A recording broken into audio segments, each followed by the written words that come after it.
तो BSc second year की organic chemistry के अंदर हम यूनिट सेकंड पढ़ रहे थे अल्कोहल, और अल्कोहल के अंदर हमने अल्कोहल का इंट्रोडक्शन देख लिया था। अल्कोहल के इंट्रोडक्शन के साथ साथ हमने उसका क्लासिफिकेशन देख लिया था, उसका वर्गीकरण किस तरह से किया हमने। OH समूह की संख्या के आधार पर मोनोहाइड्रिक, डाईहाइड्रिक और ट्राईहाइड्रिक, पॉलीहाइड्रिक अल्कोहल में हमने उसको बांटा था। इसी तरह से OH समूह जिस कार्बन से जुड़ा है उसकी प्रकृति के आधार पर आपने उसको 1 डिग्री, 2 डिग्री, 3 डिग्री अल्कोहल में डिवाइड किया था। साथ ही साथ हमने अल्कोहल के नामकरण की 3 विधियों के बारे में भी देख लिया था। आज हम जो पढ़ने जा रहे हैं वो है अल्कोहल के निर्माण की विधियां, यानी कि अल्कोहल को बनाना किस किस तरीके से है। मैं आपको पहले ही बता दूं, अल्कोहल का निर्माण बहुत सारे तरीके से किया जाता है। एक तो जो है लैबोरेटरी मेथड, यानी कि लैब में रासायनिक अभिक्रियाओं द्वारा आप किस तरह से बना सकते हैं। दूसरा है आपका औद्योगिक विधि, औद्योगिक स्तर पर, यानी कि जो पीने योग्य अल्कोहल है, मैंने आपको बताया था कि मेथेनॉल और एथेनॉल ये दोनों अल्कोहल पीने योग्य होती है, इन दोनों का औद्योगिक स्तर पर उत्पादन किया जाता है। बाकी जो सारी अल्कोहल है जैसे कि प्रोपेनॉल है, ब्यूटेनॉल है, आइसोप्रोपिल अल्कोहल है, बेंजील अल्कोहल है, ये सब लैब में बनाई जाती है। लैबोरेटरी मेथड से, यानी कि रासायनिक अभिक्रियाओं से इनका निर्माण किया जाता है। तो पहले जो हम देखेंगे वो रासायनिक अभिक्रियाएं होगी, यानी कि सब तरह के अल्कोहल आप उनसे बना सकते हैं। और जो बड़े लेवल पे, यानी कि ज़्यादा अधिक मात्रा में जो उत्पादन करना होता है, तो फिर उसे अपन औद्योगिक उत्पादन के अंतर्गत देखेंगे। ठीक है, तो अल्कोहल के निर्माण की अभिक्रियाएं हम देख रहे हैं। तो यहाँ पर हमने लिखा अल्कोहल निर्माण, अल्कोहल निर्माण जिसे हम GMP कहेंगे, general method of preparation. Short में अल्कोहल निर्माण की विधियां, जनरल मेथड ऑफ प्रिपरेशन। सबसे पहले जो अल्कोहल का निर्माण हम कराएंगे वो होगा एल्किल हैलाइड से। एल्किल हैलाइड से हमें अल्कोहल बनाना है, और एल्किल हैलाइड आप सभी जानते होंगे, हेलो एल्केन को हम एल्किल हैलाइड बोलते हैं, जिसे आप RH से रिप्रेजेंट कर सकते हैं। यहाँ पर आप अल्कोहल का निर्माण कर सकते हैं 1 डिग्री, 2 डिग्री, 3 डिग्री, तीनों प्रकार की आप अल्कोहल यहाँ पर बना सकते हैं। डिपेंड करता है कि आप एल्किल हैलाइड कौन सा ले रहे हैं। 1 degree alkyl halide, 2 degree alkyl halide, 3 degree alkyl halide. तो यहाँ पर मैं तीनों ही रिएक्शन आपके सामने करके बताऊंगा। जैसे कि एक बार हमने ले लिया है 1 degree alkyl halide, ethyl chloride, ठीक है। एक रिएक्शन में हम ले लेंगे 2 डिग्री CH3 CHCl CH3, और एक रिएक्शन के अंदर हम ले लेंगे 3 डिग्री एल्किल हैलाइड। आपको पता ही होगा कि एल्किल हैलाइड की अगर बात कर रहे हैं तो तीनों यौगिकों में सबसे अधिक क्रियाशील जो होगा इस अभिक्रिया में, क्योंकि यहाँ पर जब आप अल्कोहल बनाने जा रहे हैं तो मैं आपको पहले ही बता दूं कि ये जो अभिक्रिया है ये नाभिक स्नेही प्रतिस्थापन अभिक्रिया होती है। ठीक है, नाभिक स्नेही प्रतिस्थापन अभिक्रिया होती है जिसमें आप तीनों रिएक्शन में Cl के स्थान पर OH लाने वाले हैं, माइनस से माइनस को रिप्लेस करने वाले हैं। नाभिक स्नेही प्रतिस्थापन अभिक्रिया जो होती है वो 2 प्रकार की होती है, SN1 और SN2। SN1 रिएक्शन के अंतर्गत ये द्विअणुक प्रतिस्थापन और एकाणुक प्रतिस्थापन की हम बात कर रहे हैं। SN1 का मतलब एकाणुक प्रतिस्थापन है, SN2 का मतलब द्विअणुक प्रतिस्थापन है। SN1 रिएक्शन जो है वो 2 पदों में संपन्न होती है, और 3 डिग्री इसके लिए सबसे अधिक क्रियाशील होता है, यानी कि 3 डिग्री जो है वो SN1 रिएक्शन शो करेगा, 1 डिग्री जो है वो SN2 रिएक्शन शो करेगा, और जो 2 डिग्री है वो दोनों ही रिएक्शन शो कर सकता है।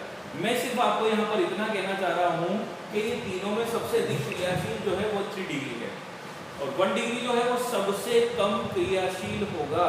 तो यहाँ पर अल्कोहल बनाने के लिए इन तीनों रिएक्शन में जो सबसे अच्छी रिएक्शन है 1 डिग्री के साथ, ठीक है, 1 डिग्री के साथ यहाँ पर सबसे बेटर रिएक्शन आपकी हो जाएगी। बाकी 2 डिग्री और 3 डिग्री से भी ये बनेगा उससे भी, बट होगा क्या कि उनके साथ साथ आपके सह उत्पाद और बन जाएंगे। ठीक है, 1 डिग्री 2 डिग्री से जो अल्कोहल बन रहे हैं आपके, 1 डिग्री से केवल अल्कोहल बनेगा, 2 डिग्री के साथ कुछ और उत्पाद भी बन जाएगा, और 3 डिग्री के साथ कोई और उत्पाद भी बनेगा, यानी कि अल्कोहल ज़्यादा सही मात्रा में आपको उससे नहीं मिलने वाला है। बस इतना सा मैं यहाँ पर कहना चाह रहा हूँ। यहाँ पर कोई क्षार ले लेते हैं, क्षार से हम यहाँ पर रिएक्शन करा देते हैं, क्षार से हम अभिक्रिया करा रहे हैं। तो जैसे कि मान लीजिए मैंने NaOH ले लिया है, NaOH, तो हमें पता है क्या होने वाला है, NaCl निकलने वाला है। NaCl निकला तो CH3CH2OH, NaCl लवण है, इसको आप पृथक कर सकते हैं, कोई दिक्कत वाली बात नहीं है। आप ये अभिक्रिया क्षार से संपन्न करा सकते हैं, आप ये अभिक्रिया जल से भी संपन्न करा सकते हैं, लेकिन 1 डिग्री एल्किल हैलाइड कम क्रियाशील होता है, तो इस अभिक्रिया को जल से संपन्न कराना इतना आसान नहीं होगा। अगर आप जल लेते हैं तो साथ में टेम्परेचर लेना पड़ेगा, साथ में कोई उत्प्रेरक आपको लेना पड़ेगा। यहाँ पर भी हमें इसको हीट करना पड़ता है, तब जाके ये रिएक्शन ईजिली होती है। वैसे रिएक्शन तो हो जाएगी लेकिन फिर भी अगर तापमान लेते हैं तो रिएक्शन ज़्यादा आसान होगी। 2 डिग्री अल्कोहल के लिए बात करें हम, 2 डिग्री अल्कोहल की फिर से किसी क्षार से हम अभिक्रिया करा देते हैं। मान लीजिए क्षार की उपस्थिति है, अभी जैसे यहाँ पर NaOH लिया वैसे लिख सकते हो आप, कोई दिक्कत नहीं है, NaOH लिख सकते हो, NaCl निकाल सकते हो, लेकिन मैं कह रहा हूँ कि मैं तो क्षार की उपस्थिति में अभिक्रिया करा रहा हूँ या क्षार डाल के अभिक्रिया करा रहा हूँ। क्षार की वजह से तो अभिक्रिया हो रही है, क्योंकि क्षार क्या है, OH माइनस है, यहाँ पर प्रतिस्थापन यही तो कराना है। अब आप देखो, एक रिएक्शन पढ़ी थी आपने बीटा विलोपन करके, एल्किल हैलाइडों में विहाइड्रोहैलोजनीकरण होता है अल्कोहलिक KOH की उपस्थिति में, यानी कि अल्कोहलिक क्षार की उपस्थिति में। अल्कोहल तो यहाँ पर बनने वाला ही है, क्षार आपने ले लिया है, क्षार की उपस्थिति में आप इसको गर्म कर रहे हैं, तो यहाँ पर भी बीटा विलोपन होगा। बीटा विलोपन मतलब विहाइड्रोहैलोजनीकरण होगा। तो मैंने जो आपको अभी बताया था कि सह उत्पाद भी बन जाते हैं साथ में, तो वो सह उत्पाद यही है।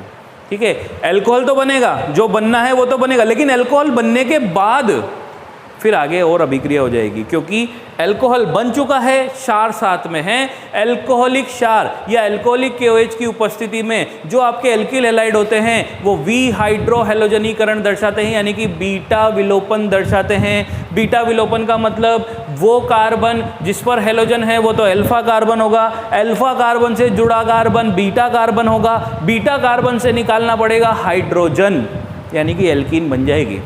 अल्कोहल तो बनेगा लेकिन साथ में सह उत्पाद भी बनेगा।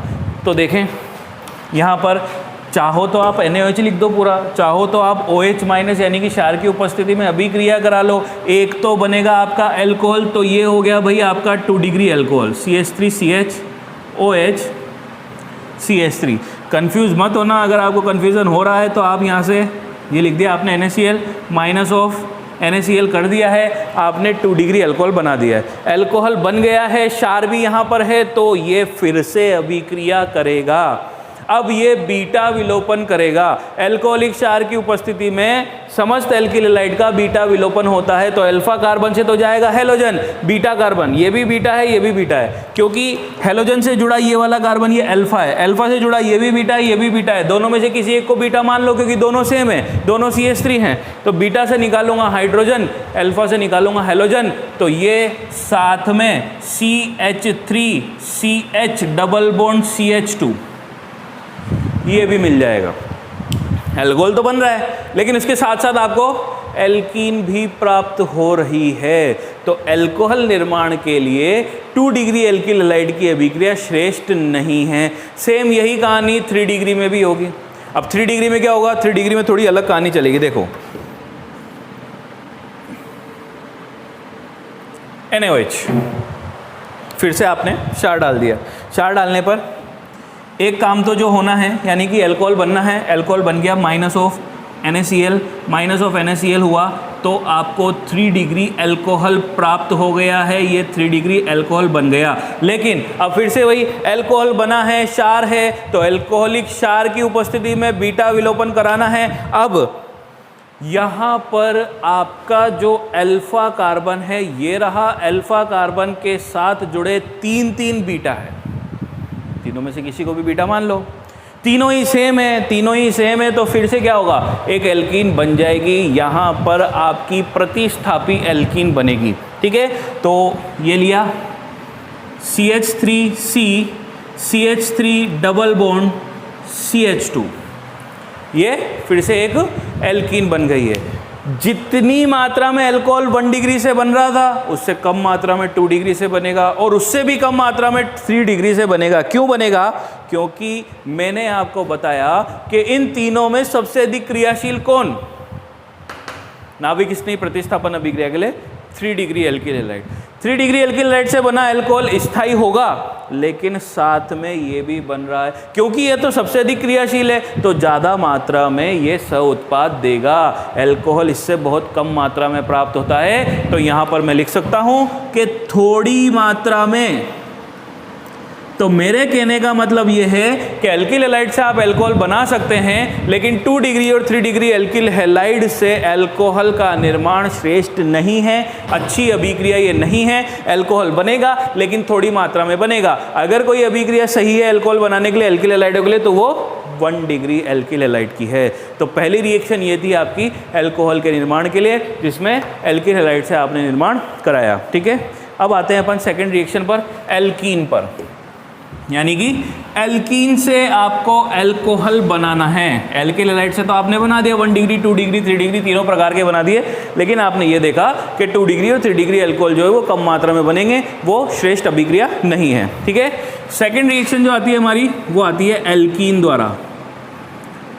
एल्कीन से आपको अल्कोहल का निर्माण करना है। अब यहाँ पर बहुत सारी अभिक्रियाएं हैं जिससे आप एल्कीन से अल्कोहल, मतलब तरीके बहुत सारे हैं, एल्कीन से अलग अलग तरीके से आप अल्कोहल बना सकते हैं। तो उसमें से कुछ बेसिक से, सबसे पहले तो जलयोजन द्वारा।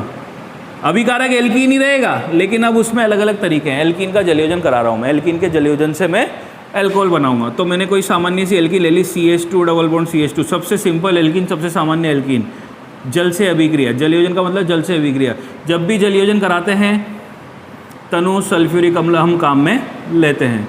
सम्मित एल्कीन है, किसी पर भी H किसी पर भी OH जोड़ दूँ, योगात्मक अभिक्रिया है। इलेक्ट्रॉन स्नेही योगात्मक, क्योंकि इन दोनों में छोटा कौन, H प्लस का मतलब इलेक्ट्रॉन स्नेही। पहले जुड़ेगा कौन, H प्लस जुड़ेगा तो इलेक्ट्रॉन स्नेही जुड़ेगा, योग होगा, डबल बॉन्ड टूटेगा, तो इलेक्ट्रॉन स्नेही योगात्मक अभिक्रिया है। और वैसे भी मैं आपको क्लियरली बता दूं, पहले ही बताया था, फर्स्ट ईयर में आप लोगों ने पढ़ा होगा, अभिक्रियाएं, कार्बनिक अभिक्रियाएं जो होती है वो 4 प्रकार की होती है, योगात्मक, प्रतिस्थापन, विलोपन और पुनर्विन्यास।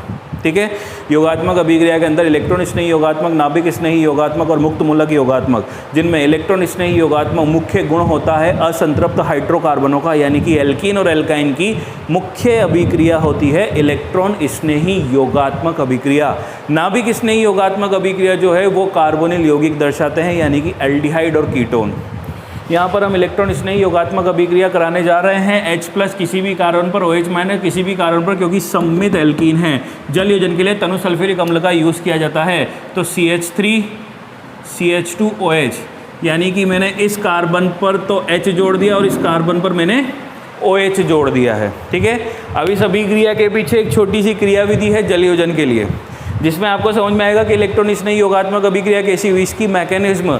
सेकेंड ईयर की ऑर्गेनिक केमिस्ट्री में 90% रिएक्शंस आपकी मैकेनिज्म के साथ होगी। अभी तक हम डायरेक्ट अभिक्रियाएं करते हुए जा रहे थे, लेकिन अब क्या होगा, अब आपकी जो केमिस्ट्री है वो थोड़ी सी मैकेनिज्म के ऊपर डिपेंड है। पूरी ऑर्गेनिक केमिस्ट्री में मैकेनिज्म ज़्यादा आएगी, क्योंकि रिएक्शंस बहुत बड़ी बड़ी होगी, आप इनको याद नहीं कर सकते, रट नहीं सकते, आपको मैकेनिज्म को समझना होगा। वैसे ये मैकेनिज्म आपकी फर्स्ट ईयर में भी थी, ये मैकेनिज्म आपकी 12th में भी थी, तो कोई ज़्यादा बड़ी बात नहीं है। धीरे धीरे जैसे जैसे आगे बढ़ते जाएंगे हम अल्कोहल के लिए, तो आप मैकेनिज्म पे चलते जाएंगे। ठीक है, उत्प्रेरक है H2SO4। जब भी कोई अभिक्रिया उत्प्रेरक की उपस्थिति में होती है तो उत्प्रेरक से ही शुरू करना है, उत्प्रेरक पर ही समाप्त करना है। H2SO4 को आपने तोड़ा 2 भागों में, तो ये हो गया H plus HSO4 minus, 2 part में ये टूट गया है आपका उत्प्रेरक, H प्लस और HSO4 minus. H plus electron स्नेही है, इलेक्ट्रॉन स्नेही आक्रमण करेगा अभिकारक पर। अभिकारक कौन, एल्कीन, एल्कीन पर आक्रमण किया भाई, CH2 डबल बॉन्ड CH2, क्योंकि सम्मित एल्कीन है, कहीं पर भी आक्रमण कर देगा। अगर असम्मित एल्कीन होती तो मार्कोनिकोव के नियमानुसार योग करा देते। ठीक है, सम्मित एल्कीन है, कहीं पर भी आक्रमण करेगा, हमने इस पर कराया तो ठीक है, इस पर आक्रमण हुआ, इस पर आक्रमण हुआ, इसका मतलब क्या होगा, ये कुछ ऐसा होगा, इस कार्बन को आपने विद्युत ऋणी माना है। जब इसको विद्युत ऋणी माना है तो इसको विद्युत धनी मानेंगे। और वैसे भी हमें पता है कि H प्लस यानी कि इलेक्ट्रॉन स्नेही जिस कार्बन पर आक्रमण करेगा उसके पास वाले कार्बन पर कार्बोकेटायन बनेगा। H प्लस ने यहाँ आक्रमण कर दिया तो इस पर बन गया कार्बोकेटायन, ये लो CH3 CH2 प्लस, यही हुआ।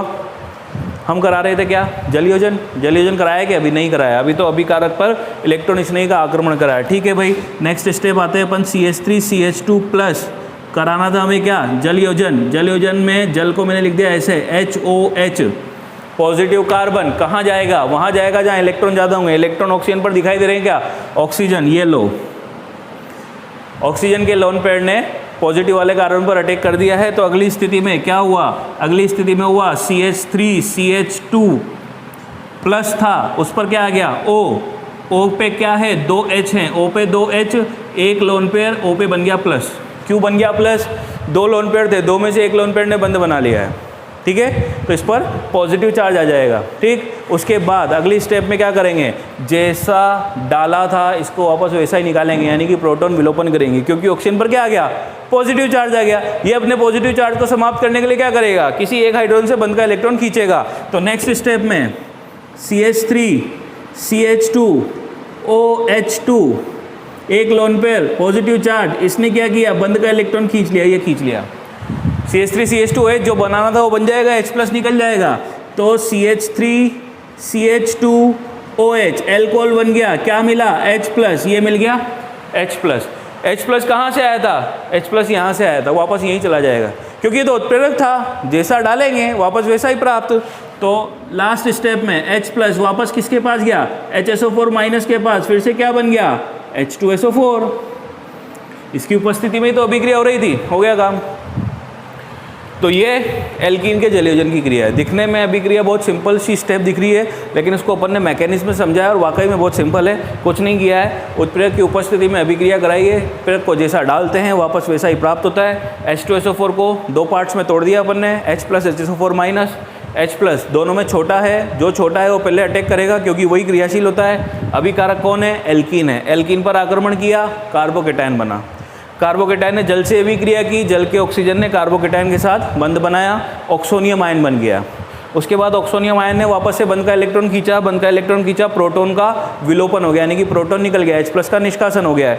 H प्लस वापस से HSO4 माइनस से जुड़ के H2SO4 बना लेगा। तो ये एल्कीन के जलयोजन से आपने एल्कोहल बनाया। ये फर्स्ट रिएक्शन थी एल्कीन के जलयोजन द्वारा। ठीक है, और भी बहुत सारे तरीके होते हैं। अब हम क्या करेंगे, एल्कीन से वापस से एल्कोहल बनाना है अपन को। जलयोजन हमारा हो गया है, एक पार्ट हमारा हो गया है। अब एल्कीन की सांद्र सल्फ्यूरिक अम्ल से अभिक्रिया कराएंगे अपन। बी रिएक्शन, जलयोजन हमने करा दिया है सांद्र सल्फ्यूरिक अम्ल द्वारा।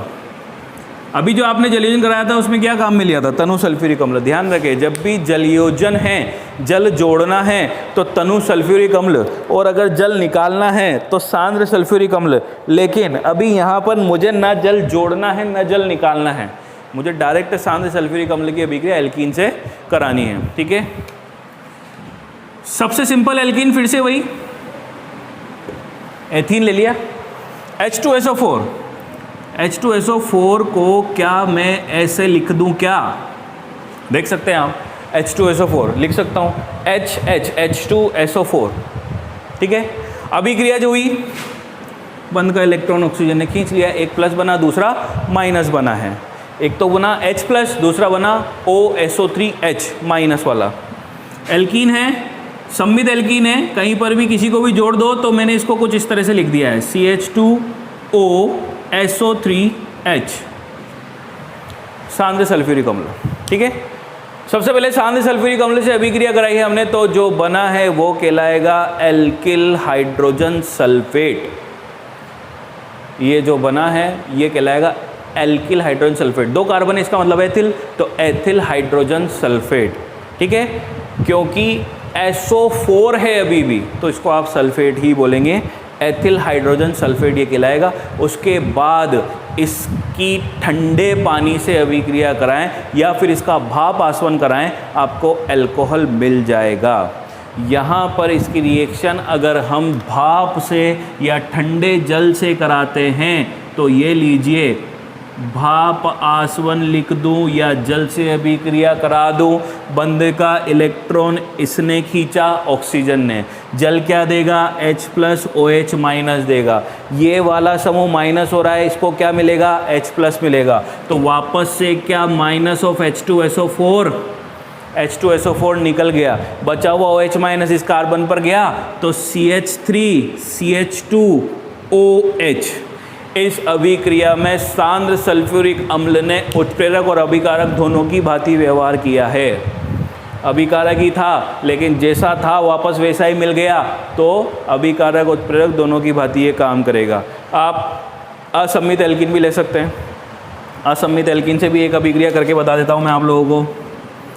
CH3 CH double bond CH2, सांद्र सल्फ्यूरिक अम्ल को फिर से मैंने लिख दिया ऐसे HOSO3H। मार्कोनिकोव के नियमानुसार योग कराऊंगा। मार्कोनिकोव के नियमानुसार ऋणात्मक भाग वहाँ जाएगा जहाँ पर हाइड्रोजन की संख्या कम है, यानी कि CH पर।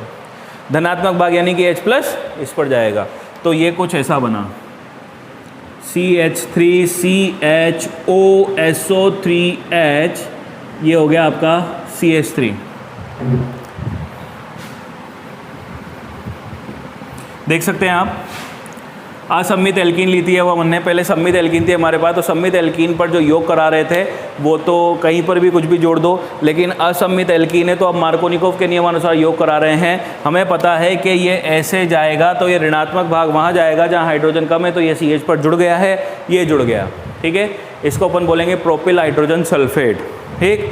उसके बाद वापस से क्या, वापस से वही जल से अभिक्रिया यानी कि भाप आसवन, ये जल से अभिक्रिया कराई, बंद का इलेक्ट्रॉन ऑक्सीजन ने खींचा, H प्लस OH माइनस, यहाँ पर ये जो कार्बन है प्लस हुआ बेटा, इस पर आ जाएगा OH, ठीक है। और ये जो H प्लस है इसके साथ चला जाएगा तो CH3 CHOH, CH3 निकल गया क्या? H2SO4।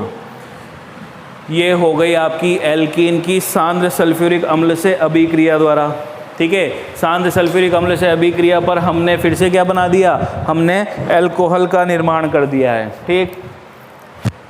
एल्कीन का जलयोजन भी करा दिया है, एल्कीन की सांद्र सल्फ्यूरिक अम्ल से अभिक्रिया भी करा दी है। अब इसके अलावा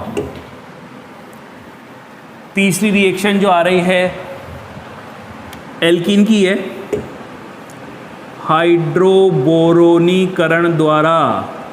ये भी आप लोग पढ़ के आए हैं, 12th क्लास में भी ये रिएक्शन थी एल्कीन के हाइड्रोबोरोनीकरण द्वारा, यानी कि हाइड्रोजन भी जोड़ना है, बोरोन भी जोड़ना है। एल्कीन पर हाइड्रोजन भी जोड़ना है और बोरोन भी जोड़ना है, यानी कि बोरोन हाइड्राइड से मैं अभिक्रिया कराऊंगा। बोरोन हाइड्राइड जो होता है वो होता है BH3, लेकिन ये जो BH3 है ये कमरे के ताप पर अस्थायी होता है, कमरे के ताप पर ये अस्थायी है, यानी कि रूम टेम्परेचर पर मैं एल्कीन की अभिक्रिया इस BH3 से नहीं करा सकता।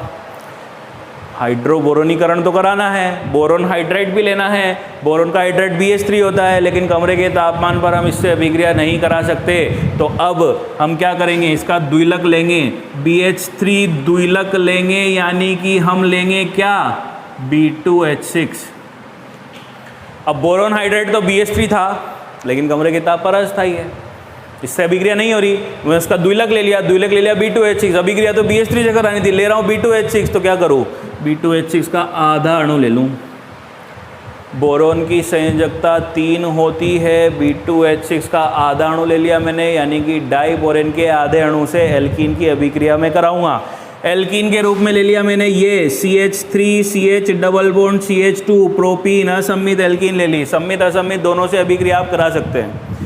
मैंने असम्मित एल्कीन ले ली है ताकि आपको मार्कोनिकोव का नियम भी जो है वो लग जाए। यहाँ पर इसकी अभिक्रिया करा रहे हैं हम किससे? हाफ B2H6 से। जुड़ने वाला समूह है तो उसमें 3 हाइड्रोजन है, 1 बोरोन है। बोरोन की संयोजकता भी 3 होती है, हाइड्रोजन भी 3 है। तो मैं क्या करूं? एल्कीन के 3 अणु हम यहाँ पर लेंगे। एल्कीन के 3 अणु लेंगे, डाई बोरेन के आधे अणु के साथ अभिक्रिया कराएंगे। आधे अणु के साथ अभिक्रिया होने पर यहाँ पर कुछ ऐसा बनेगा, CH3 CH2 CH2, इसका whole thrice B, tri alkyl borane. Tri alkyl borane का निर्माण होगा। अब ये कैसे होगा तो वो मैं आपको दिखा देता हूँ साइड में। इसके 3 अणु हैं हमारे पास, तो मैंने ये लिख दिए CH3 CH double bond CH2, ऐसे ही 3 बार लिख दिया मैंने इसको CH3 CH double bond CH2 और CH3 CH double bond CH2। हमारे पास है डाइबोरेन का आधा अणु, यानी कि कुल मिला के मैं इसको ऐसे लिख सकता हूँ BH3, हाफ B2H का मतलब यही तो है BH3। वो तो BH3 इसलिए नहीं लिखा क्योंकि कमरे के तापमान पर अस्थायी है, लेकिन इसका मतलब यही तो है। बोरोन का हाइड्राइड है, हाइड्राइड का मतलब क्या होता है H-, हाइड्राइड और हाइड्रोनियम, हाइड्रोनियम का मतलब होता है H+, और हाइड्राइड का मतलब क्या होता है H-, तो सारे H- है यहाँ पर, ठीक है। और बोरोन पे आप चाहें तो कुछ इस तरह से लगा सकते हैं, plus del plus del plus del, minus minus minus, आंशिक धनावेश आंशिक ऋणावेश। मार्कोनिकोव के नियमानुसार ऋणात्मक भाग वहाँ जाता है जहाँ हाइड्रोजन कम है। ऋणात्मक कौन है? तीनों हाइड्रोजन। तो ये तीनों हाइड्रोजन कहाँ जाएंगे? जहाँ हाइड्रोजन कम है। कहाँ कम है? यहाँ कम है। तीनों यहाँ चले गए तो CH3 CH2 CH3 CH2 CH3 CH2 हो जाएगा, डबल बॉन्ड टूट जाएगा सिंगल बॉन्ड में, और तीनों CH2 जो हैं वो किससे जुड़ेंगे? B से। तो वही तो लिखा है मैंने, CH3 CH2 CH2 का होल थ्राइस, यानी कि ये तीनों किससे जुड़े हुए हैं? B से जुड़े हुए हैं। ये तीनों CH2 किससे जुड़े हुए हैं? B से जुड़े हुए हैं। यानी कहने का मतलब है ये कुछ ऐसा है, CH3 CH2 CH2B, CH3 CH2 CH2B और CH3 CH2 CH2B, ऐसे बनाइए। डाइबोरेन का आधा अणु लिया है, डाइबोरेन का आधा अणु का मतलब BH3 है, बोरोन का हाइड्राइड मतलब H- होता है, और माइनस मार्कोनिकोव के नियमानुसार वहाँ जाएगा जहाँ हाइड्रोजन कम है, तो CH3 CH2 CH2, ऐसे ही ये दोनों भी हो जाएंगे। तीनों CH2 B से जुड़ जाएंगे, उसको ऐसे लिखा अपन ने शॉर्ट फॉर्म में। तो हम क्या कह रहे हैं? हाइड्रोबोरोनीकरण में एल्कीन की अभिक्रिया डाइबोरेन के आधे अणु से कराई तो पहले पद में अपन को ट्राई एल्किल बोरेन प्राप्त होगा। ये ट्राई एल्किल बोरेन अपन को मिल गया। उसके बाद कुछ नहीं करना, हाइड्रोजन पेरोक्साइड यानी कि H2O2 डालना है। हाइड्रोजन पेरोक्साइड डाल देना अपन को, 1 अणु 2 अणु 3 अणु हमें नहीं पता, हमने तो मान लो कि जग भर के डाल दिया हाइड्रोजन पेरोक्साइड, ठीक है। अब हमें पता है कि उसके 1 मोल में अवोगाद्रो संख्या के बराबर अणु होते हैं, यानी कि ढेर सारे अणु यहाँ पर होंगे। हाइड्रोजन पेरोक्साइड मैंने डाल दिया, मैं इसको यहाँ पर से समझा देता हूँ आपको। ऐसे 3 अणु अभिक्रिया करेंगे। अब आप देखो, ट्राई एल्किल बोरेन था, ये वाला बंध टूटा, एक OH इस एल्किल समूह के साथ और एक OH इस B के साथ। ये तो कब हुआ? जब एक बंध टूटा। ऐसे ही ये वाला भी टूटेगा तो एक OH इसके साथ, यानी कि मान लो 3 अणु अभिक्रिया कर रहे हैं आपके हाइड्रोजन पेरोक्साइड के। ये वापस से एक OH इसके साथ और एक OH इस B के साथ, और इसमें भी ऐसा ही होगा। यानी कि 3 OH तो बोरोन पर चले गए और बाकी के 3 OH 3 अलग अलग एल्किल समूह पर चले गए हैं। तो अभिक्रिया में मुझे प्राप्त हुआ CH3 CH2 CH2OH, एल्कोहल के 3 अणु मुझे मिल गए हैं। यहाँ पर एल्कोहल के 3 अणु प्राप्त हुए, thrice of CH3 CH2 CH2OH। देख सकते हैं आप कैसे 3 एल्किल थे, 3 प्रोपिल समूह थे, H2O2 अभिक्रिया कर रहा है। आप चाहें तो समझने के लिए इसको यहाँ पर ऐसे भी लिख सकते हैं कि भाई हाइड्रोजन पेरोक्साइड के 3 अणुओं ने अभिक्रिया की, यानी कि टोटल 6 OH है आपके पास। तो 3 OH तो प्रोपिल पर चले गए, बाकी के 3 OH किस पर गए? B पर। तो साथ में आप लिख सकते हैं BOH का होल थ्राइस, या फिर मैं इसको ऐसे लिख दूं H3BO3, जिसे आप कहते हैं ऑर्थोबोरिक अम्ल। ये आपकी हाइड्रोबोरोनन थी। हाइड्रोबोरोनीकरण या हाइड्रोबोरोनन जिसे आप कहते हैं, अभिक्रिया को कुछ इस तरह से समझाया है अपन ने, वो आपको नहीं बताना। अभिक्रिया ऐसे हुई है, ठीक है। एल्किन के 3 अणु लिए हैं, डाइबोरेन का आधा अणु था, ट्राई एल्किल बोरेन प्राप्त हुआ, हाइड्रोजन पेरोक्साइड से अभिक्रिया कराई, 3 OH इस एल्किल यानी कि प्रोपिल समूह के साथ, 3 OH बोरोन के साथ। बोरोन की संयोजकता 3 होती है, तो BOH का होल थ्राइस, या फिर मैंने उसको ऐसे लिख दिया H3BO3 ऑर्थोबोरिक अम्ल के रूप में, ठीक है। तो ये एल्कीन के हाइड्रोबोरोनीकरण या हाइड्रोबोरोनन की अभिक्रिया थी। आपने एल्कीन के जलयोजन से एल्कोहल बना लिया, आपने साथ में सल्फ्यूरिक अम्ल से अभिक्रिया करा दी, आपने हाइड्रोबोरोनीकरण भी करा दिया है। इसके अलावा एक अभिक्रिया और होती है एल्कीन द्वारा, जिसे आप कहते हैं ऑक्सी मर्क्यूरीकरण, विमर्क्यूरीकरण। ठीक है, ऑक्सी मर्क्यूरीकरण, विमर्क्यूरीकरण में क्या करना है आपको, एक बार तो मरकरी जोड़ना है और एक बार मरकरी हटाना है। देखें किस तरह से ये अभिक्रिया होगी, ऑक्सी मर्क्यूरीकरण, विमर्क्यूरीकरण। इसमें आप काम में लेंगे मर्क्यूरिक एसीटेट। एसीटेट का मतलब CH3COO माइनस, इसे बोलते हैं अपन एसीटेट। मर्क्यूरी यानी कि Hg, मरकरी की संयोजकता होती है 2, तो ऐसे कितने 2, CH3COO होल ट्वाइस Hg। अब आप चाहें तो इसको ऐसे खोल के भी लिख सकते हैं समझने के तौर पे, CH3COO Hg। एल्कीन लेना है, मर्क्यूरिक एसीटेट लेना है, साथ में जल लेना है। ठीक है, ऑक्सी मर्क्यूरीकरण, विमर्क्यूरीकरण की अभिक्रिया करा रहे हैं हम। जो अगली अभिक्रिया है आपकी हाइड्रोबोरोनन हमारा हो चुका है। अब ऑक्सी मर्क्यूरीकरण, विमर्क्यूरीकरण है, तो हमने क्या करना है, हमने एल्कीन लेना है। एल्कीन की अभिक्रिया मर्क्यूरिक एसीटेट से करानी है जल के साथ, और साथ में आपको ले लेना है एक चीज और जिसे आप कहते हैं THF, टेट्राहाइड्रोफ्यूरेन। ये एक प्रकार का अपचायक होता है, THF टेट्राहाइड्रोफ्यूरेन।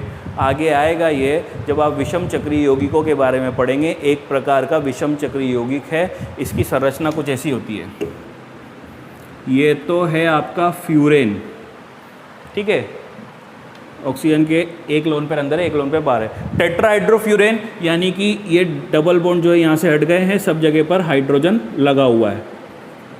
ये होता है THF, एक प्रकार का अपचायक होता है। ठीक है, तो हमने क्या करना है, हमने एल्कीन लेनी है। एल्कीन की अभिक्रिया मर्क्यूरिक एसीटेट से करानी है, साथ में जल लेना है। उपस्थिति लेनी है किसकी, THF की। THF की उपस्थिति में अभिक्रिया होगी। अब ध्यान देना क्या हो रहा है, मरकरी धातु है, ऑक्सीजन ने बंद का इलेक्ट्रॉन खींचा, एसीटेट आयन यानी कि CH3COO माइनस। जल में भी हमें पता है क्या हुआ, H प्लस OH माइनस, इसका H प्लस, इसका CH3COO माइनस। सबसे पहले तो इन दोनों ने आपस में अभिक्रिया करके एसिटिक एसिड बाहर निकाल लिया, CH3COOH। अब सोचना क्या बचा, प्लस में तो ये बचा है पूरा, यहाँ से खींचा तो HgOCOCH3 प्लस, और माइनस में क्या बचा, OH माइनस।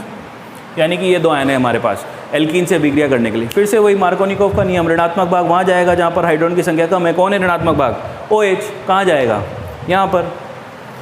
प्लस कौन है, ये रहा, कहाँ जाएगा, यहाँ पर। तो ये लो CH3CHOH CH2HgOCOCH3, कुछ इस तरह से। यहाँ से यहाँ तक की स्टेप जो है ये है मर्क्यूरीकरण, क्योंकि कार्बन पर मरकरी जुड़ गया है। कार्बन पर क्या जुड़ गया, मरकरी जुड़ गया है। साथ ही साथ कार्बन पर ऑक्सीजन भी जुड़ गया है, तो इसे हम बोलेंगे ऑक्सी मर्क्यूरीकरण। क्या बोलेंगे, ऑक्सी मर्क्यूरीकरण, क्योंकि कार्बन पर ऑक्सीजन भी जुड़ा है, कार्बन पर मरकरी भी जुड़ा है। तो यहाँ से यहाँ तक की अभिक्रिया जो हुई है तो हुई आपकी ऑक्सी मर्क्यूरीकरण। अब उसके बाद आगे आ जाओ। आगे हमें कुछ नहीं करना है, हमें एक अपचायक डाल देना है NaBH4 करके। संकुल धात्विक हाइड्राइड दो प्रकार के होते हैं, एक तो लिथियम एल्यूमिनियम हाइड्राइड प्रबल अपचायक, एक सोडियम बोरोहाइड्राइड दुर्बल अपचायक, मतलब लिथियम एल्यूमिनियम हाइड्राइड के कंपैरिजन में थोड़ा कमजोर होता है। हमें ये अपचायक डाल देना है और कुछ भी नहीं करना है। ऐसा करने पर आप यहाँ पर देखेंगे कि ये विमर्क्यूरीकरण करा देगा, मरकरी को यहाँ से हटा देगा। आपका जो मरकरी है, जो पारा है, वो आपको अवक्षेप के रूप में प्राप्त हो जाएगा। एसिटिक एसिड यहाँ से फिर से निकल जाएगा, क्योंकि अपचायक है, इसका मतलब हाइड्रोजन की कमी आपके पास नहीं है। यहाँ से एक और एसिटिक एसिड, यहाँ से Hg separate as it is निकल जाएगा। अब चाहे आयनों के रूप में निकले, चाहे धातु के रूप में निकले, कोई दिक्कत नहीं है, आपको अवक्षेप के रूप में मिल जाएगा। यहाँ पर हाइड्रोजन लग जाएगा। भाई अपचयन करा रहे हैं तो क्या मैं ऐसा लिख दूँ 2H, एक बार अपचयन होने पर कम से कम 2 हाइड्रोजन तो मिलते हैं। तो CH3CHOH CH3, CH2 था, इस पर एक H लग गया, CH3, साथ में CH3COOH, एक H इसको मिल गया, साथ में Hg। चाहे तो धातु के रूप में निकाल दो, चाहे तो आयन के रूप में निकाल दो, कोई नहीं पूछ रहा है आपसे। आप Hg+2 लिख दोगे तब भी कोई दिक्कत नहीं है, ठीक है। मरकरी ऐसा का ऐसा निकल गया। यहाँ पर हो गया विमर्क्यूरीकरण, क्योंकि मरकरी निकल गया है। यहाँ से यहाँ पर पहुँचे थे तो मरकरी जुड़ा था, ऑक्सीजन जुड़ा था, तो ऑक्सी मर्क्यूरीकरण। अब हो गया ये विमर्क्यूरीकरण। तो ये आपके अल्कोहल निर्माण की अभिक्रिया थी, अभी पूरी नहीं हुई है, अभी एल्कीन की अभिक्रिया आपकी समाप्त हो गई है, ठीक है। अल्कोहल बनाना था तो आपने एल्किल हैलाइड से अल्कोहल बना दिया, आपने एल्कीन से अल्कोहल बना दिया। एल्कीन से बनाने के 4 तरीके थे जो आपके सामने हैं। आपका एल्कीन का जलयोजन हमने करा दिया है, ठीक है। इसके अलावा आपने सांद्र सल्फ्यूरिक अम्ल से अभिक्रिया करा दी है। इसके अलावा आपने हाइड्रोबोरोनीकरण करा दिया है। इसके अलावा आपने ऑक्सीमर्क्यूरीकरण, विमर्क्यूरीकरण करा दिया है। तो एल्किल हैलाइड और एल्कीन दोनों से हमने यहाँ पर अभिक्रिया कर ली है। बाकी काम नेक्स्ट लेक्चर में देखेंगे, ठीक है। Okay then, good bye.